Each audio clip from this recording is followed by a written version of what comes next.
Здраво, само да подсетам да направите subscribe на нашиот YouTube канал, бидејќи ни значи вашата поддршка, но и колку повеќе ни има, толку поинтересни коли на тест и толку поинтересни видеа. Сега можете да го гледате видеото. Чао!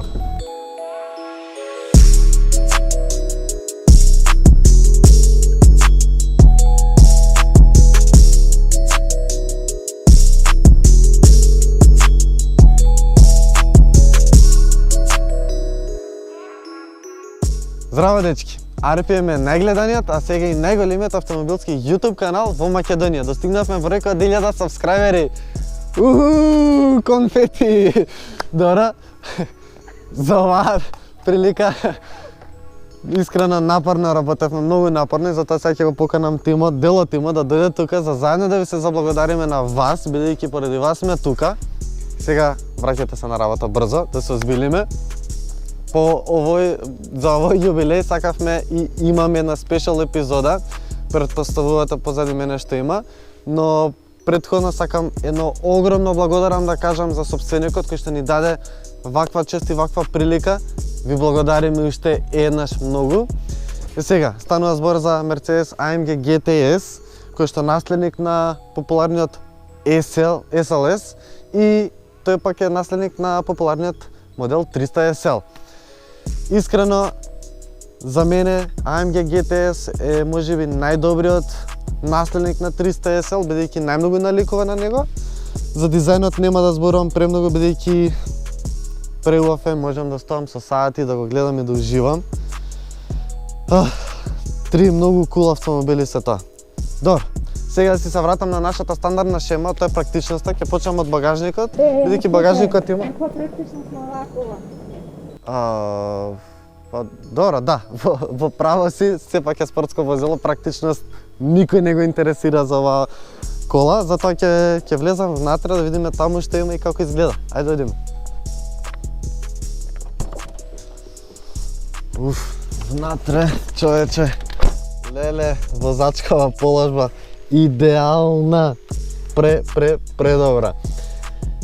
Мислам дека никој не може да не го примети овој голем, огромен среден дел. Иако е огромен, мислам дека воопшто не е лошо, бидејќи прво се чувствувате како во прав спортски автомобил. Но на овој дел тука се поставени копчиња од сите системи и сите работи што потсетува дека е еден спортски автомобил. Пример, тука се различните модови за спортскиот режим. Подоцна имате систем за исклучување на система за противпролизгување, за суспензијата, за издувот и што многу други работи. Исто така да потсетите дека спортски автомобил имате оваа ознака на овој спортски волан, со која што секогаш знаете каде ви се насочени тркалата. Исто така тука се лопатките од менувачот. А и да не заборавите дека AMG автомобил имате едно огромно лого тука на овој дел од овој стари и наслон за раката, да.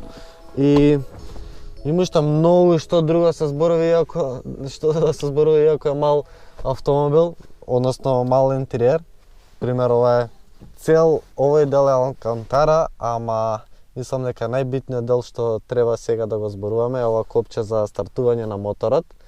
И може да го стартуваме и полека да почнеме да го возиме. Ајде.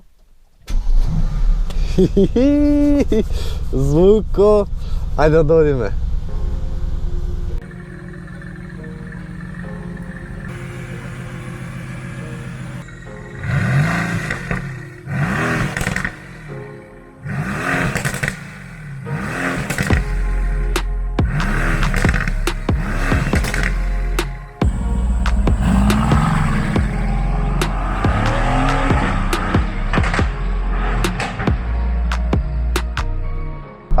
Звуков, ја го обожавам искрено. Секој стартување, секој турирање негово е моје ново заљубување. Искрено, Mercedes и AMG за мене произведуваат најубав звук кај спортскиве автомобили, не само околу германскиве ривали, туку воопшто во Европа, па и пошироко. И сега сигурно се прашувате какво е чувството зад волан. Искрено, како ќе го замислите, така и е. Имате многу добар управувачки систем, се чувства дека е многу стабилен. Имате многу добра контрола зад волан, балансот, неговата тежина е навистина идеална и не го зборам ова само поради тоа што сум возбуден, туку бидејќи навистина е така, се потрудиле да постигнат одредени работи, пример балансот, за да го направат идеален, го поставиле моторот зад предната оска и всушност ова му доаѓа повеќе како централно поставен автомобил со централно поставен мотор.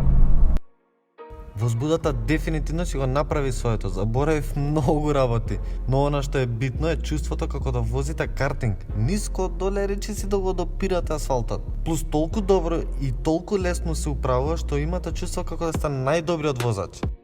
Исто така мора да дополнам дека, иако барем за мене не изгледа дека е така лесен, барем од надвор кога го гледам, тежи 1600 кг, што е навистина во ред килажа. Другите поспортските негови верзии се уште полесни, но како една постандардна верзија 1600 кг се навистина сосема солидни и помагаат во неговото маневрирање. Сега јас искрено не го имам возено така брзо, немам никаде, но од она што ми го кажа, од она што сум го слушал, управувањето на поголеми брзини е навистина многу добро за од страна на возач.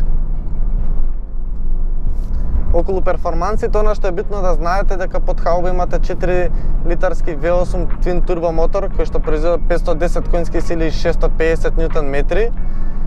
Поврзан е со 7 степен автоматски менувач. Од она што го кажуваат за менувачот е тоа што менувачот кога ги качувате степените нагоре функционира одлично. Критиката е за менувањето надоле. Се кажува дека малку е поспор. Искрено за мене е фантастичен менувач. Добро, да се вратам на перформансите. 510 конски сили. Тие возможуваат старт од 0 до 100 за 3,5 секунди и максимална брзина до 320 км на час. Фуф, страшно добро. Не можам да ви објаснам колку многу моќ има колото.